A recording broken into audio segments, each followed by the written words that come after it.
That's why we celebrate the last, because it's like you were the last person in there. You experienced everything the person ahead of you experienced, right? Like, why not celebrate all of it? And an event built on community like the Mid-South is, it's not necessarily celebratory of just the racing win. People are out there for other personal struggles. I didn't realize the extent of what that meant to come in last. I just did 100 miles of gravel. And just to feel like I mattered at that point, that was a really humbling experience. It's like the culmination of the movie. Music would be swelling and people would be cheering, and but they created that for the very last person. Welcome to All Bodies on Bikes, the podcast, where all bodies are good bodies, all bikes are good bikes, and all rides are celebrated.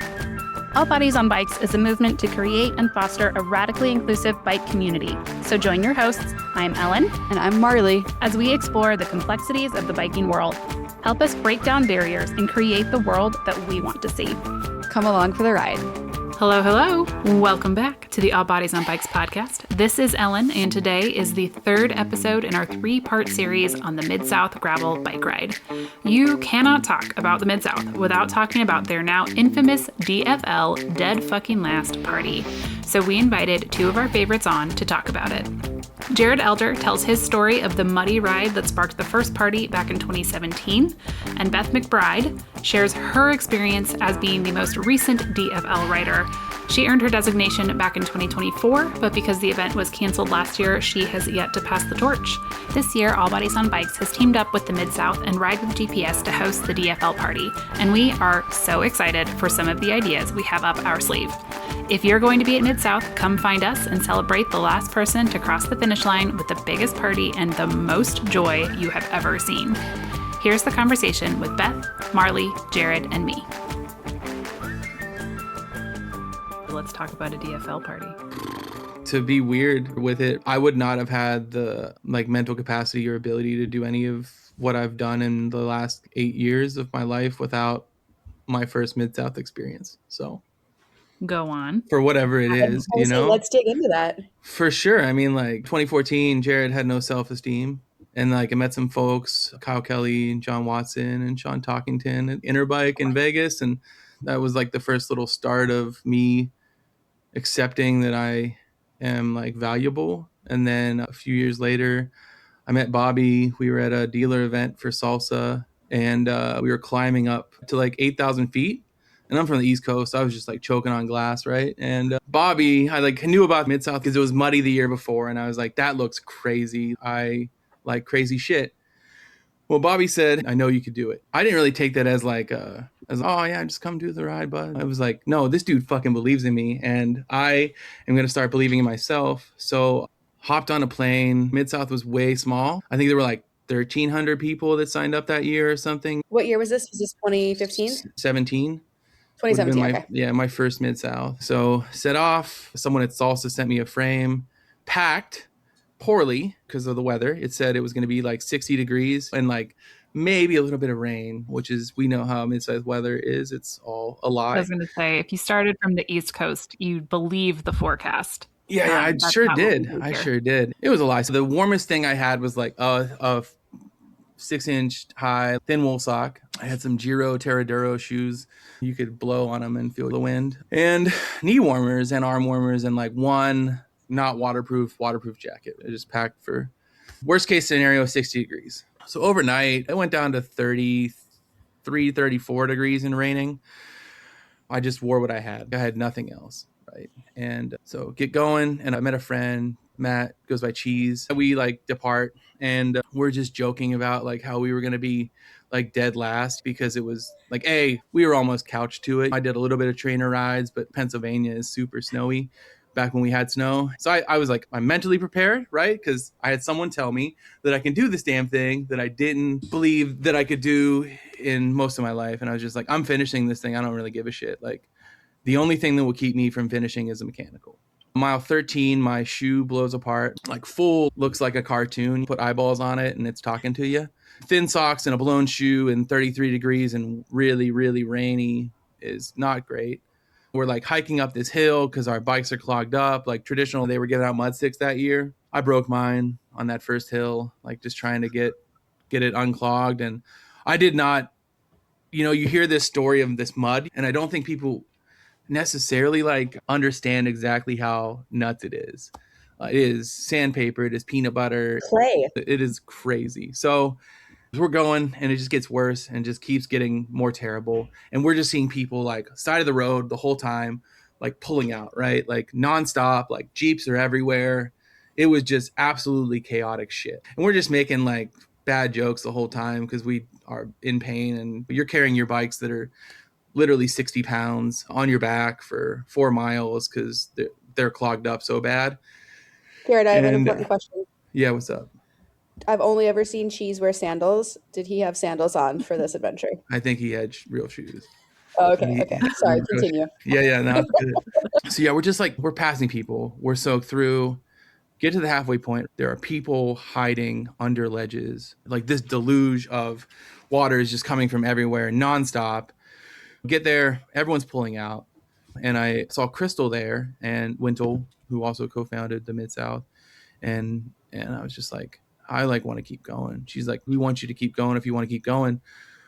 So wash the bikes off. I've got no brake pads left and I don't even remember hitting my brakes. So that's just, the mud gets in there, it ruins them. That's it. So I have no brakes left. And she's like, how are your brakes? And I remember lying to her and I was like, oh, they're great. They're totally like, worst comes to worst, I'm going to throw a foot in the back. Like I was riding fixed anyway. So I don't really care. And we both had in our heads that like, we're going to complete this thing. Right. Later, we find out that the halfway point, I think like 350 people were waiting for rides from it. Oh my gosh. Crystal and Bobby told us later that we were the last 2 people that were allowed to leave the 50. So we were it, right? We are DFL for life. And I was just like, I want this thing so badly. I'm going to push Cheese across the line first, right? Just so I'm dead last. So we keep going. And I think we said Mud South 150 times in that last like half of the course. I was like, I'm fully empowered, right? Crystal doesn't know my brakes are fucked. I've got socks on my feet. Cheese is here. We're saying random stuff to each other the whole time. Just absolutely wrapped in like joy, but also like both our bodies were for sure falling apart at mile 50. Our like backs were spasming from lifting the bikes for so long. Like your fingers are bleeding. You can't touch your eyeballs because there's dirt in them. The sun goes down. My light dies. And we're at about mile 81. A Jeep pulls up behind us and he's like, did y'all know y'all are dead last? And I was like, no, I had no idea. We just keep jamming. And 82 is when I fell backwards, rolled my ankle, broke my derailleur, and I snapped my frame. And I'm like, are you fucking kidding me? I've got 20 miles to go. I would just walk it, but like... That's a long walk. But you have some dude in a Jeep behind you that's just, oh my God, are you okay? And I'm like, no, my bike's broken. He's like, take a seat. I'm like, fuck. Aww. So I put the bike on the back and hopped in and made it up to the Oasis. And I saw Cheese and he's like, all right, well, I'm gonna finish. Like we said we were gonna finish. I was like, I know you can totally finish, dude. So he kept going, and I get back to the shop and took a shower at District. Had no shoes because they had holes in them. I stayed there until Cheese finished, and then we went to the bar. And I think that's where Bobby and Crystal and Tyler and Austin and everyone else, we all went and presented the steer, and they decided to throw a party, right? Because it was the hardest year ever. So I think out of 1,800 people, like 175 people finished that year or something crazy. Oh. It was ridiculous. Was that the first year that there was a DFL party? I would think it was the first official DFL party.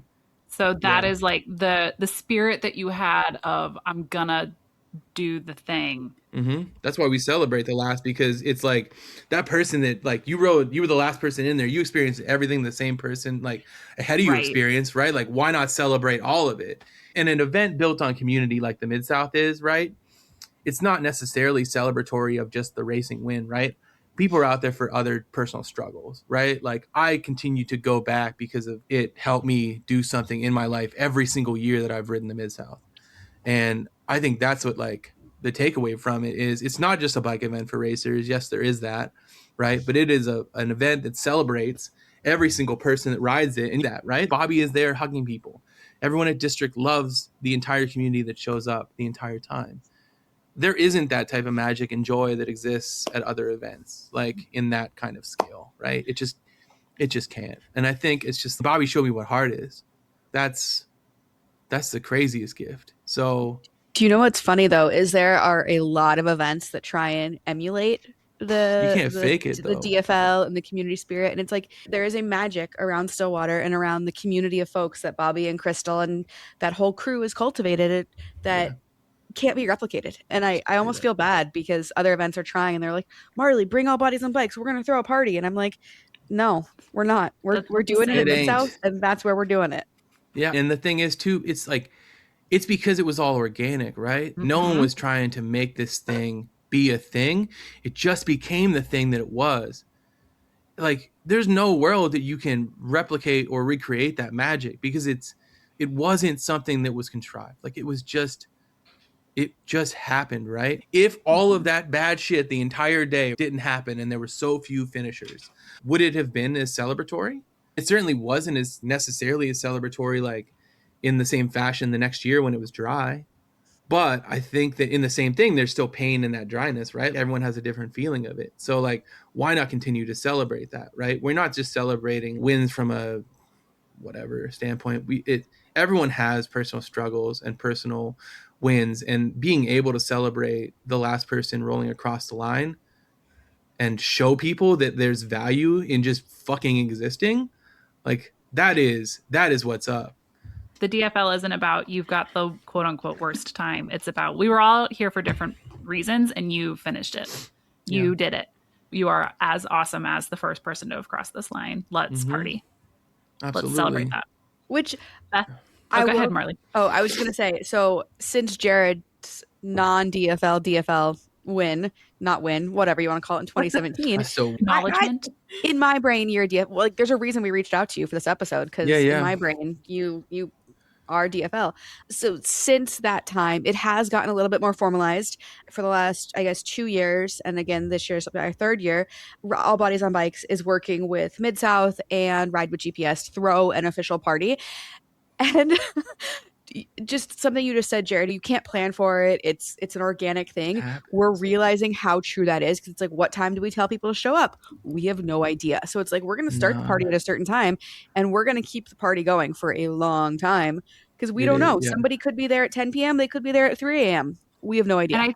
But I think that actually adds to the authenticity of it. Is if you're going to show up to the DFL, you need to be ready to party possibly until 3 a.m. as much as you would party at 7 p.m. Like you are here in spirit. That person will be celebrated at the same level as if it were 5 in the afternoon.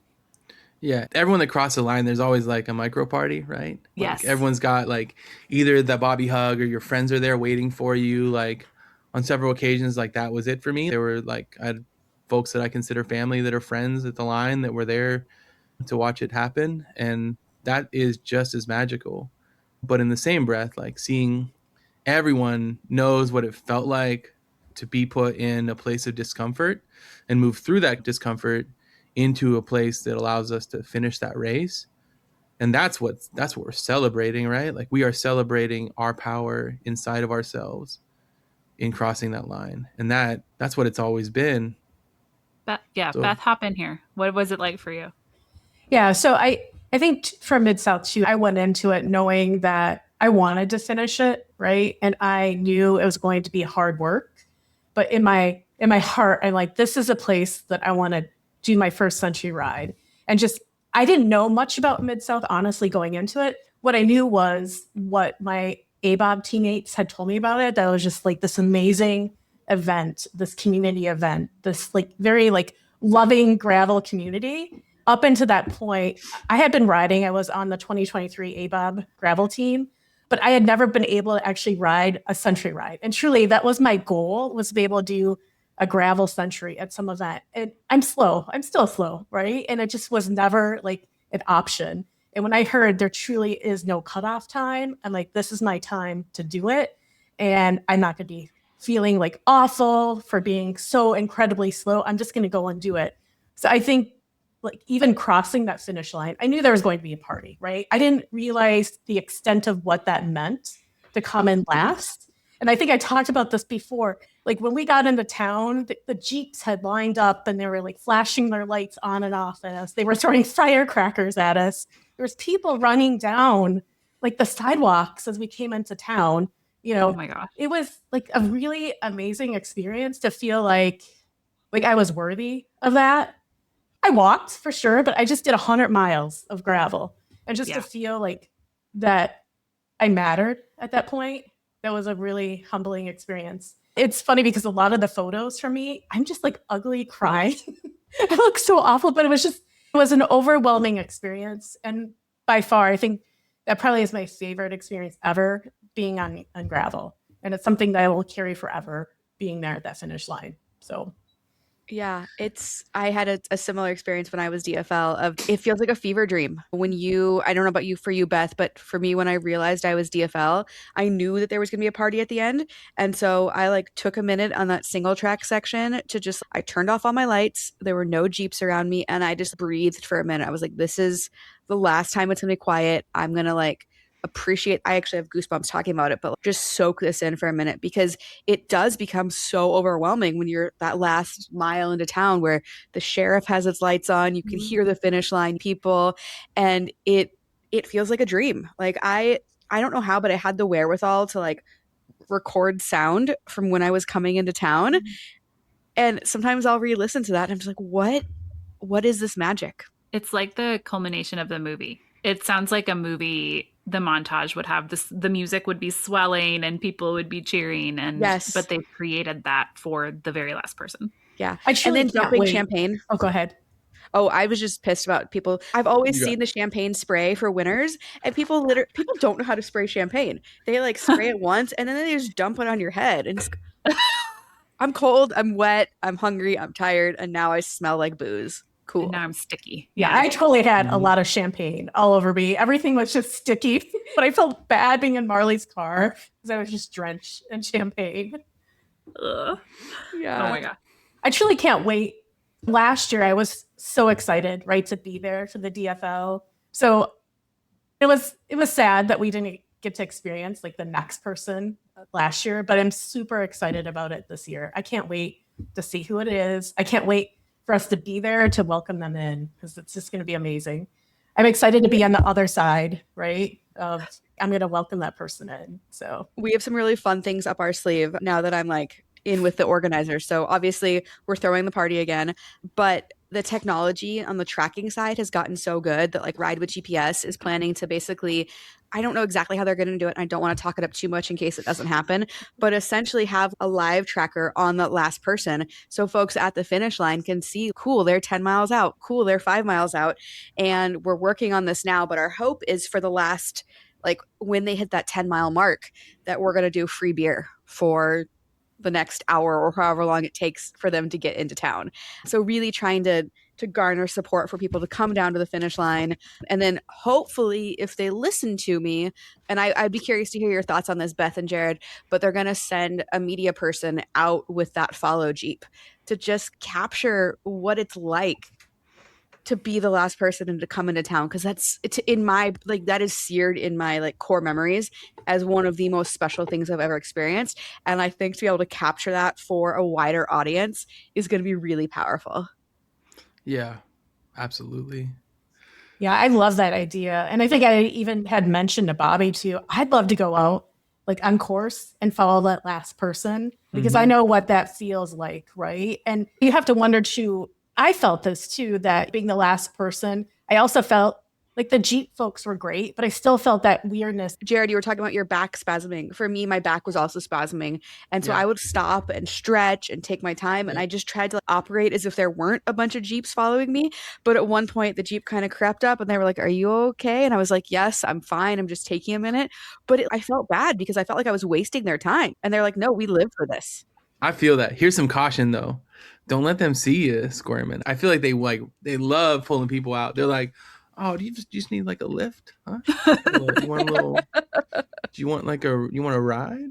They live for helping you, and if you say I don't help, it's help. I feel that, right? I'm with that. That's fine. But it also just feels like maybe they want to pull you off the course. Yeah, they're ready to do their job so much that they're I know. Leave me alone. The opposite of what the spirit is.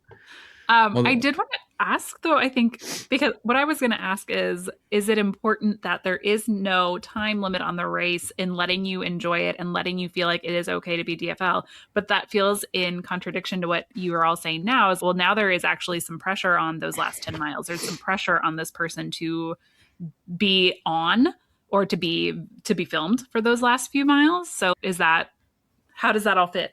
It doesn't. I wrestle with it. At the same time, like for me, and I thought about this when I was finishing, it's cool. I know that I'm the last person. If I have to quit for some reason, is there somebody in front of you, a mile ahead of you, 2 miles, 10 miles? Are there still other people on the course? Obviously, there's nobody behind you, but it's like there is this amount of pressure that it's, well, shit, I'm last. If I quit, is there even going to be a DFL party? If I decide to pull the plug, are all of the Jeeps going to say, okay, bye, we got to zoom ahead to who's ever next? And so I think that definitely plays with your psyche a little bit once you do figure out that you are the last person. At the same time, though, I think a little bit of motivation to, hey, finish your damn ride, get into town. Like, it's time. I think that's okay to have a little bit of pressure there. What about you, Beth? I think the pressure maybe is a little bit of a good thing, right? Yes, we're there to take our own time, but I also think you want to get it done, right? And you don't want to just linger just because. Let's get your race done. You're 10 miles out. Let's go get it done and finish the race. Put a little effort into it. So, that sounds so horrible. A little effort. You just rode 90 miles. Put that up. A little harder. Right? Yeah, depending on how many hours you've been out there, 13 hours, 14 hours. I think we all, like we all know what's left in the tank, right? So like, why not drain that thing in the last 10? Absolutely. Yeah, sure. Yeah, I definitely feel like I picked it up a little bit after the single track. The single track was really hard because it was dark, and going into Mid-South, I really didn't have any like skills. So I was terrified. And I don't know if you all know this, but Crystal actually walked with me through the single track with a ginormous like lantern lighting the way. So we walked the single track. Wow. She came with me. Yeah. So after the single track, I'm like, we were like, why is this taking so long? Is Beth okay? I know. Well, and just to let you know, that made me actually like start getting better skills, right? And better handling skills. So a good thing came out of it. But I did feel, let's get this done. This is exciting. I know I'm going to finish. Let me just put a little bit more effort, a hard effort, and let's get it done. So. Yeah. I have a question for Beth and Jarrod. Because obviously you knew that your ride was going to take a long time. I did. I was prepared to be out there for 12, 14, 16 hours. What do you tell yourself when you're at like hour 8 or 9 and you're like, oh my God, I've been out here forever. I still have to keep going. Is there something that you tell yourself to keep going? Did you chug a Coke? Do you eat an edible? Do you smoke a cigarette? Like what keeps you going? That's like what happens. I said I should try an edible on the bike sometime. You might want to cut that. Maybe a Mid-South. No, I recommend it. Yeah. Since Mid-South, I've done a lot of longer rides, longer races. And I think the big thing is when it gets really dark and horrible, like I just try to remember that I do enjoy riding bikes. There's joy in it, right? And there's that sense of accomplishment of, hey, I don't feel like this typical cyclist. I was never athletic growing up. And I like the idea of being able to finish something that I start and to really, truly think I can do this. Get it in my head that I can do it, right? So it's just that self-belief of I want to get it done. And granted, I've DNF'd events since then. What does DNF mean? I didn't finish a number of gravel events since that point, but it was really for legitimate reasons, right? I really worked hard of thinking, should I quit? Can I quit? If I quit, how am I going to feel about this the next day? And that's another way of looking at it. If you quit now, when you wake up tomorrow, how are you going to feel about your decision to quit, right? So I think that's really good advice. Yeah. What I kept telling myself was like, you're enough.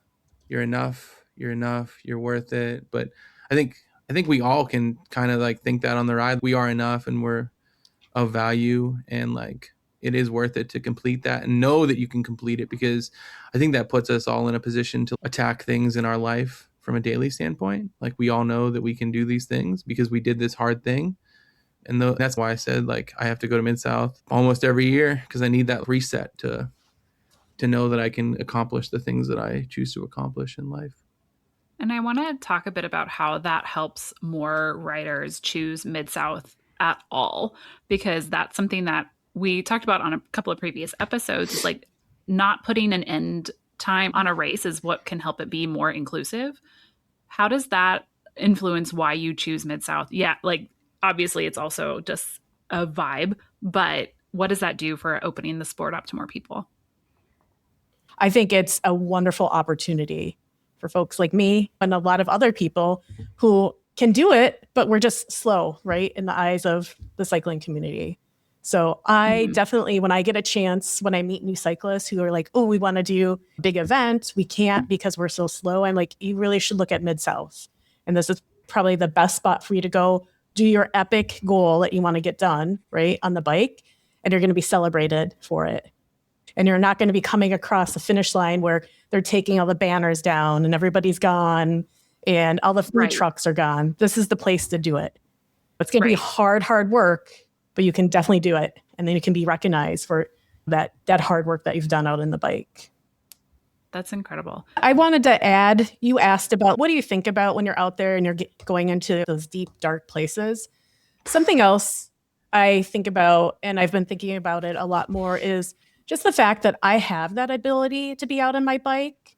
And it's hard work, but look what I can do. Like, I have that ability. We're never promised tomorrow, right? We're never promised our health. We could die the next day, right? And it sounds morbid, but I think that helps me like appreciate, look, I had resources to buy this bike. I had resources to come to this event. My body works. I'm healthy. Like, I want to be out here and enjoy the movement that comes from my body. So that's been a big piece of like my cycling since Mid-South, since I DFL'd, is just look at the opportunity that I have to be out here and to meet people, right? That's another part of being at Mid-South. I love everybody I've met. I have friends across the country now because of Mid-South. I am definitely not doing the 100 this year. Piggybacking on, I decided like, I just actually want to have a little more fun at Mid-South this year. That's awesome. So I'm like, 50 is fun, right? And I'm hoping that I can just chat more with people. And I'm not looking to go prove something, I think, this year. I just want to be involved in the community and ride my bike and stop and take photos if I can and meet new people and find the people that need a little encouragement on course. Do you have encouragement planned in your back pocket? What do you have ready for? Yeah, my biggest thing is I just like to talk to people, right? Like, where you're from? Is this your first event? I am not the person that's going to be like, you're looking great. Keep on climbing, doing good. Let's chat. If you can have a conversation, that's what I want to do. I want to know about you. As long as they're comfortable doing it, right? Some people won't want to be like carrying on a conversation on the bike, but everyone listening, prepare your life story for when you're ready. So here, like, I've done the 100 a couple times and I've done the 50 once, and the 50 feeling versus the 100 feeling are way different in a lot of ways. But on the 50, I had a different vibe, and I'll touch a little bit on that. But so I was getting passed by skinny white dudes, right? And I say this is a non-skinny, very tall, but very white dude. They were just like, oh, you can like keep going. You can do this. And it wasn't from like a place of belief. I was so pissed off on the 50 miler. And I'm like, I've done this 7 fucking times, dude. Because I was just like getting these dudes and people just like coming at me with this. Like looking at me, right? Like I'm 6'3" and 340 pounds. So glad you're here. Just look right? How great you're doing. By number 5, I was just like, oh, I know the pattern. I started doing it back. I was like, yeah, you could totally do this. It's not that hard. I've done the 100 miler 7 times or something. And man, you should see their fucking faces change whenever you throw that out at them. That was a different feeling. I think it's akin to how when you see someone with a flat, don't walk up and just start changing it for them, right? Like, don't assume that they don't have it handled. Talk to them, to Beth's point. Like, what's your story? What can I learn from you? Not sitting there saying, you don't look like me, and therefore I'm here to tell you all about it. There's a big shift in those mindsets. Take care of one another, but don't be splaining everything. Any final thoughts before we wrap? I am so excited for the DFL party, and I'm so excited to welcome in the last person, whomever that is this year and whatever time that is. Like I said, last year I was so excited for it too. So now my excitement is like twice as big. I can't wait to be there with Marley. Welcome in the newest DFL. So super stoked for it. It's going to be so fun. Fantastic. Thank you both for being here and sharing your stories. Yeah. Pray for rain. I don't know about that. I don't listen. It just rain all day, stop raining for the party, and then everyone gets, it would just be weird. I just want a reason. I don't know. I still want that mud. Everyone hates me for it, but I want that mud year. Okay. So. It definitely makes for better stories. You heard it here first. If it rains all day, it's Jarrod's fault. Yep. Find him at the DFL party. Let him know how you feel about this. No broken bikes. I'm riding steel these days. Heck yeah.